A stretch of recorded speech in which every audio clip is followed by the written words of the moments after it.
Homage to the Buddha, homage to the Dharma, homage to the Sangha.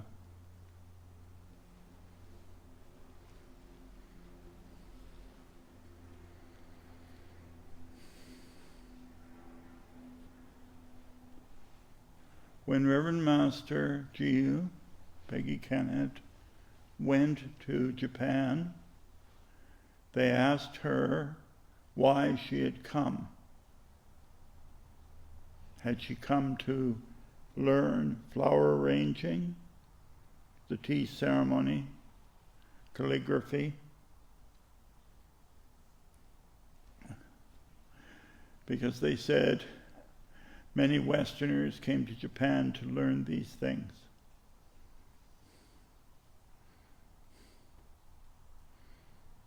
And I would say, too, that many Westerners went to Japan in those days to perfect their meditation, to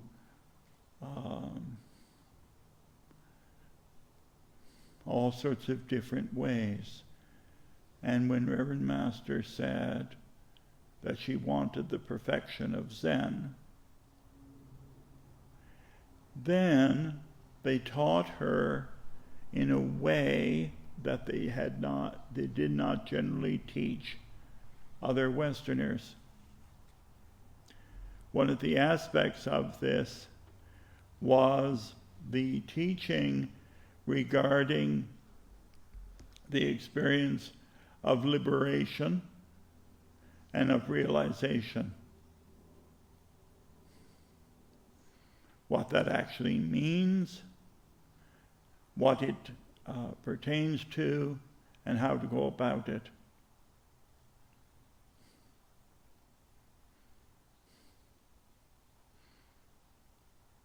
When I first came to Shasta Abbey in 1976, all I was hoping for was to have proximity to the Dharma.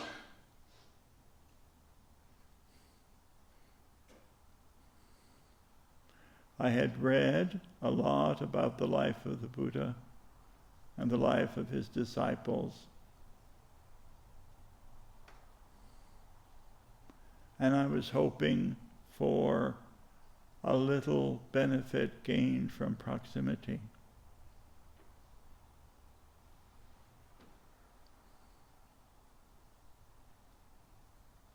When Reverend Master Jiu first spoke in a public talk at the monastery, I realized that I had encountered a place, a person, who actually would teach me about the actual realization of the Dharma. And that was not something that I had ever hoped was a possibility.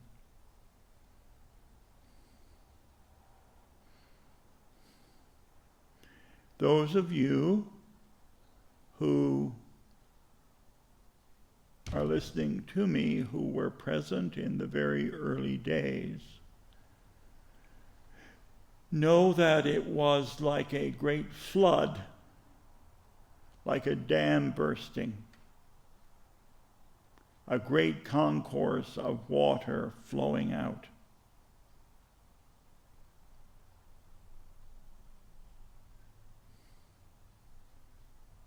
As a result of Reverend Master first beginning to teach people, as a result also of the Kensho in 76.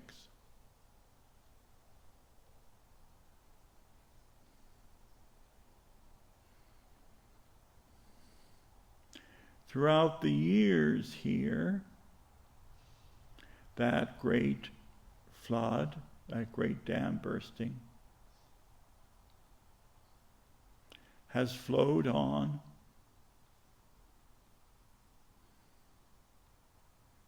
more like a river for a period of time, and then eventually the river enters the ocean.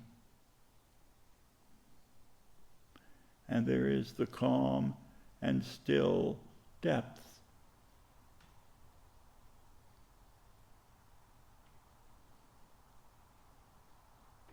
In the beginning, when Reverend Master first started this place, there was, out of necessity, an enormous amount of drama.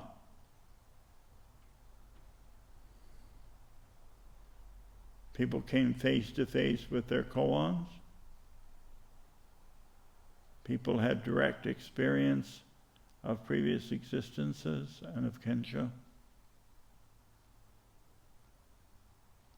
And it was all so completely new and revolutionary.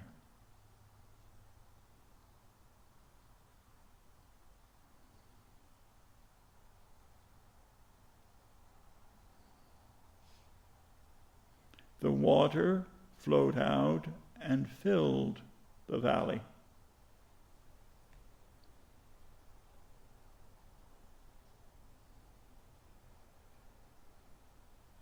To great depth.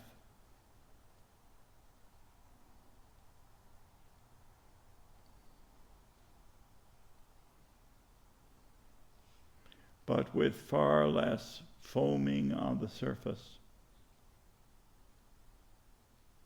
and a greater capacity to endure difficulty.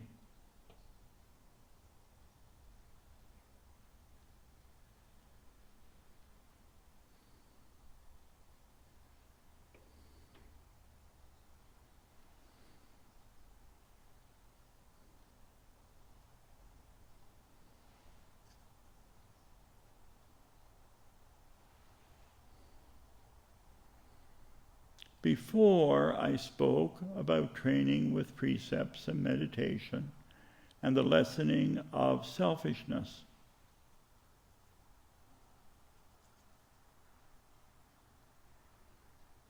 Through training, our coarser aspects of our selfishness are lessened.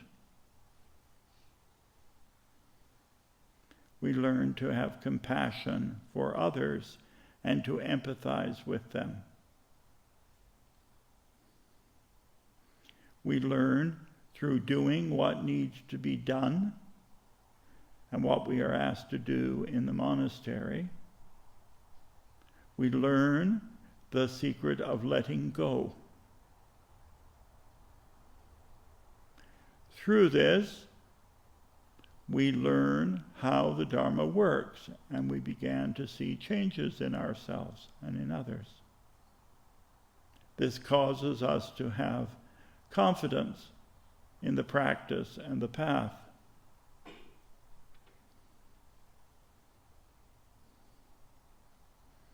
We begin to understand what the essentials are in practice.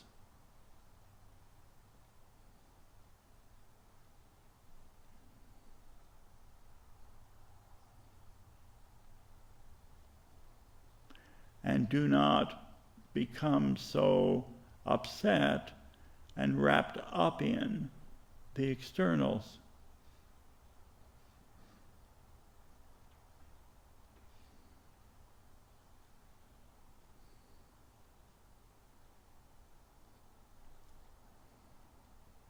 As the coarser aspects of our selfishness are transformed, and we have confidence in the ability of the practice to help us. And we begin to understand what the essentials of practice actually are.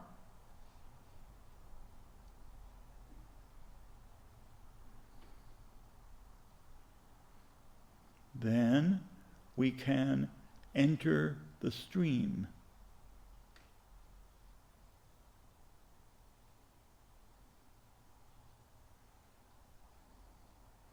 The metaphor of the great ocean, the metaphor of the flowing rivers, the metaphor of the water of the Spirit, are more than simply symbols.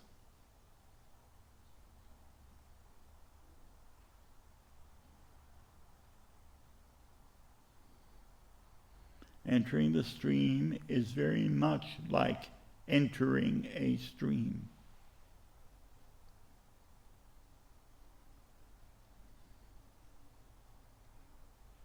And we can experience the flowing of the water of the Spirit.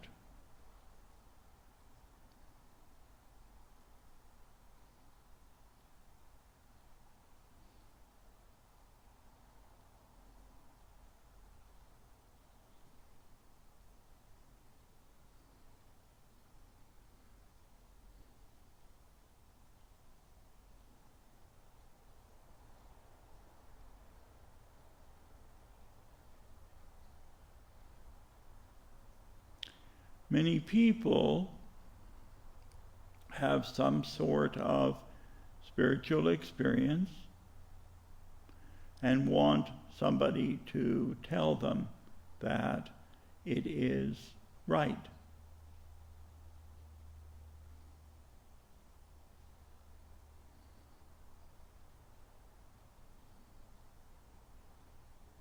We actually do not, by our rules, tell a layperson directly that what they are experiencing is the important thing.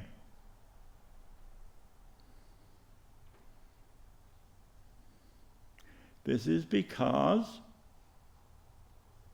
the training at that time involves the letting go of the coarser aspects of selfishness.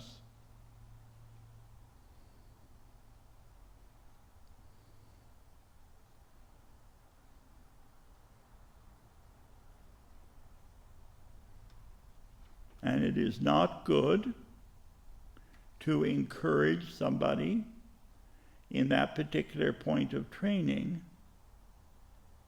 It is not good to encourage them to think of spiritual practice in terms of attaining or achieving something personal.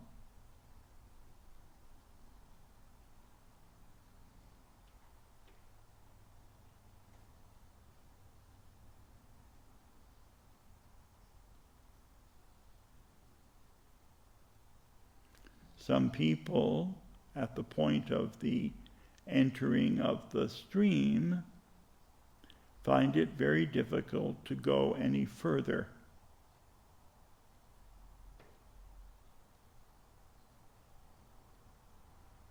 One thing not really understood in the West is that the experience of entering the stream, the experience of body and mind dropping off, what is sometimes called Kensho or Satori, are not the arrival at Buddhahood. We sometimes call them becoming Buddha because there is actually no difference in the awakening, except, I suppose, depth or shallowness.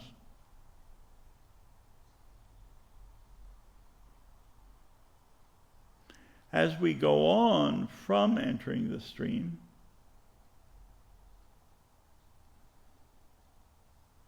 there arises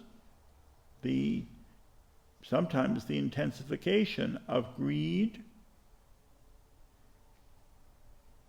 in the form of desire and hatred in the form of irritation.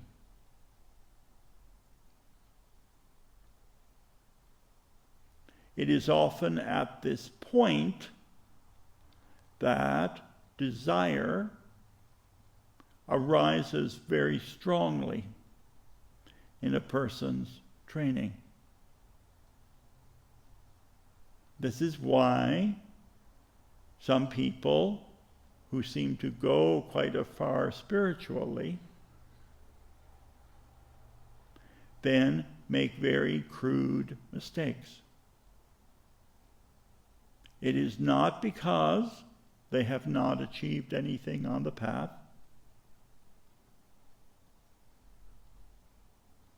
Neither is it because the path does not work. The path and training do not work. But that when we begin to face some of these things, they become very, very strong because we look at them.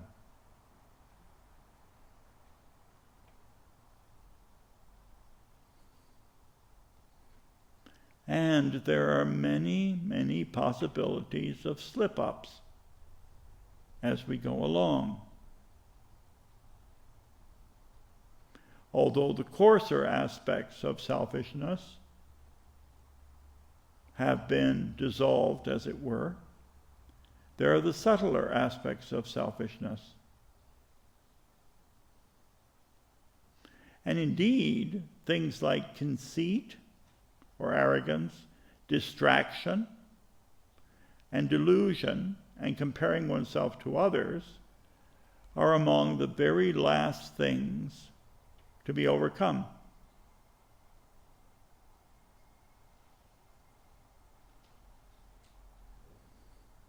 It is said that someone entering the stream has a maximum of 7 more human lifetimes.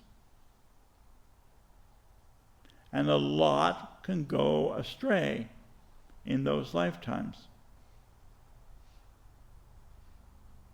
And people can make heavy and serious mistakes.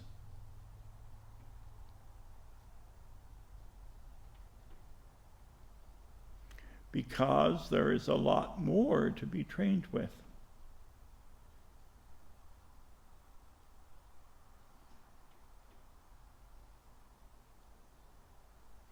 Of course, we do not simply train with some things without training with others. That is, we do not simply go at the coarser aspects of self and doubt in the practice without also trying to train our arrogance, our conceit, our distracted mind, our comparing oneself to others, etc., our greed and our hatred.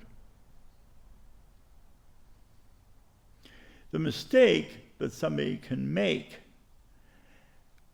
when the desire and hatred lessen, it is why Reverend Master Jiu called the second Kensho the ongoing, because it's an ongoing process of training greed and hatred. And that takes a while. Well, 7 lives. Mistakes can be made. And one mistake that is often made is because these things become less, people can think that they are gone. They can think that they are free from desire and free from hatred and irritation, when in fact it is simply that they have been mitigated.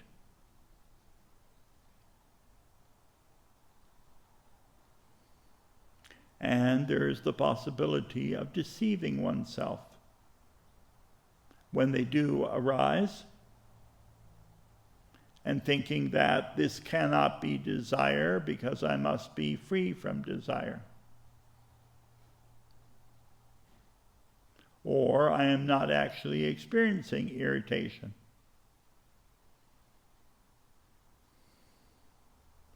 And thus, great mistakes can be made.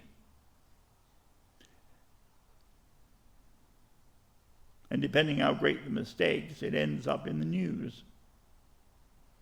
This does not mean, as I say, that the path is invalid. It does not mean that the people were not sincere.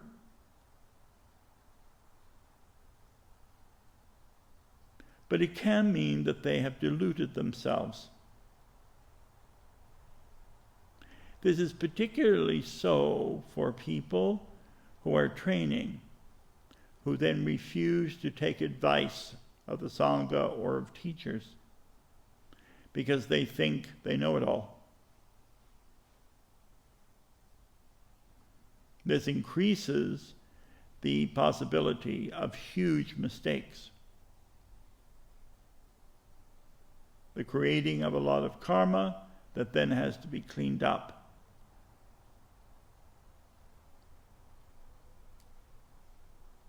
But as I say, when this occurs, we should not despair of the practice. We should just rectify it.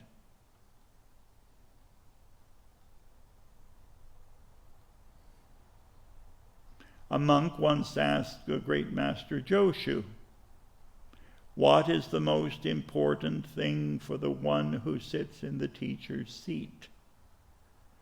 And Joshu replied, "Not to deceive oneself."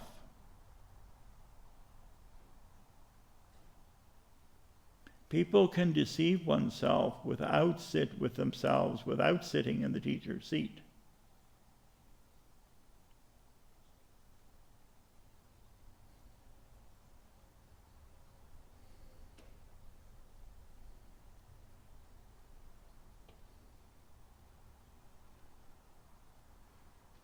Because of what she was taught, because she was taught very well in Japan, even though they did not, how do I put it? They did not varnish or sugarcoat things for her,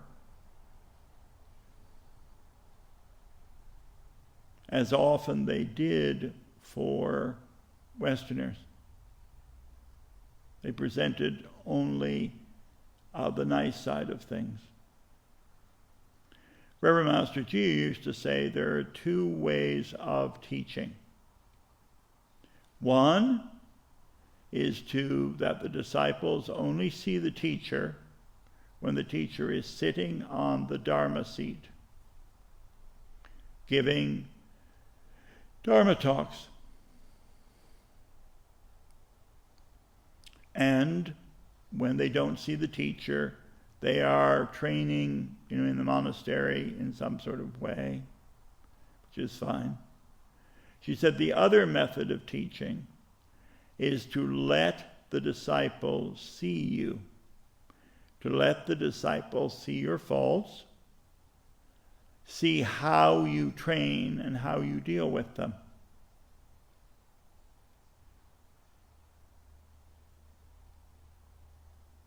And that was the method she was trained with.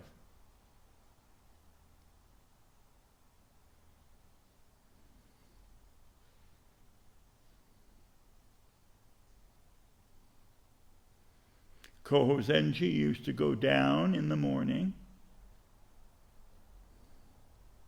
and go to the toilet, the latrine, all in a row with the other monks.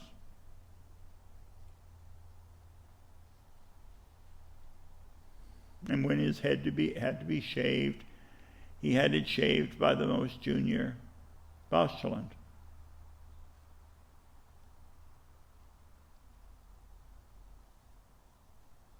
Reverend Master Jiu trained out loud.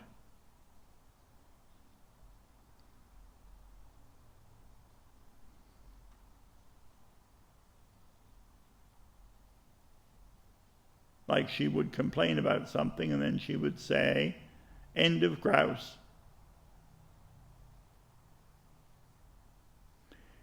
She let us see how she went about training.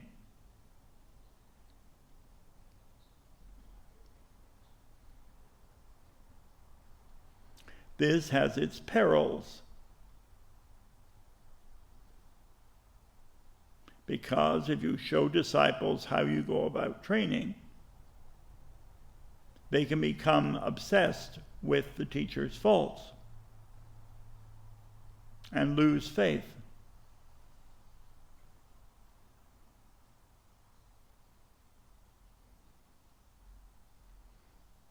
On the other hand, to train with a teacher with that particular method can be of enormous benefit. Dogen has an entire chapter devoted to the master and disciple relationship by comparing it with wisteria, which here we have out over one of the cloisters. Wisteria climbs by each of the branches relying upon the other.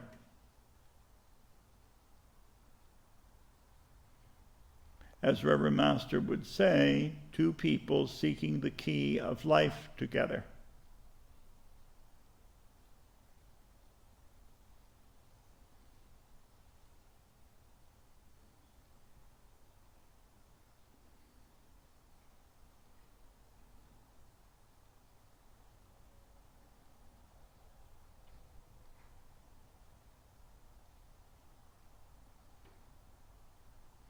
This practice of the Buddha's way is not a game.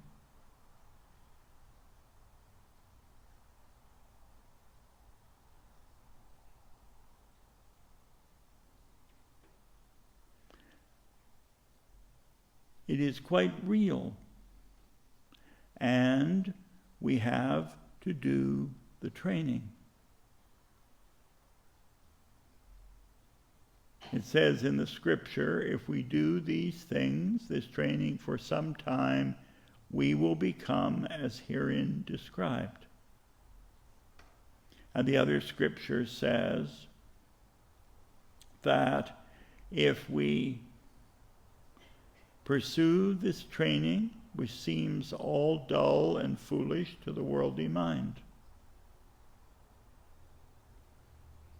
then we will come to know the results of training intimately.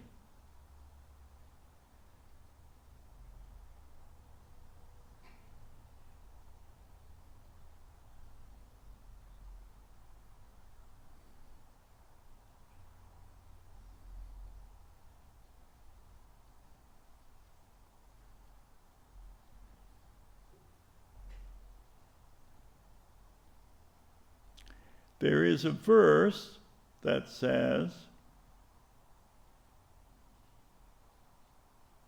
the light of the Lord, the Buddha, is everywhere.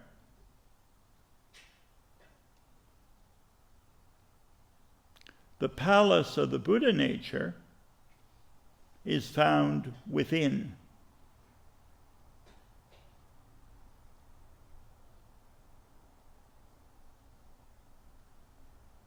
They, the two things, wish to go quickly so their happy reunion may be soon.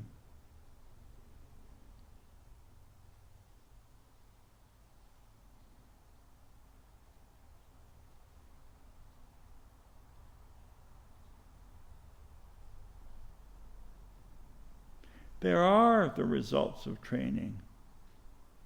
There is the letting go of greed, hate, and delusion. There is the experience of peace and joy.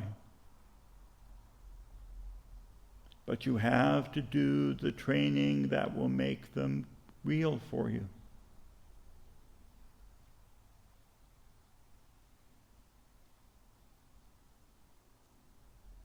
There is the release from suffering.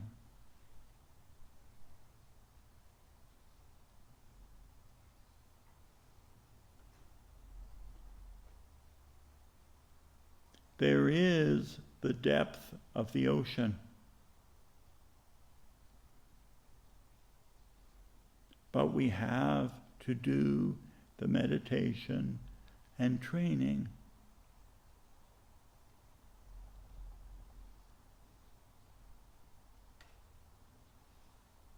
Homage to all the Buddhas in all worlds, homage to all the Bodhisattvas in all worlds, homage to the scripture of great wisdom.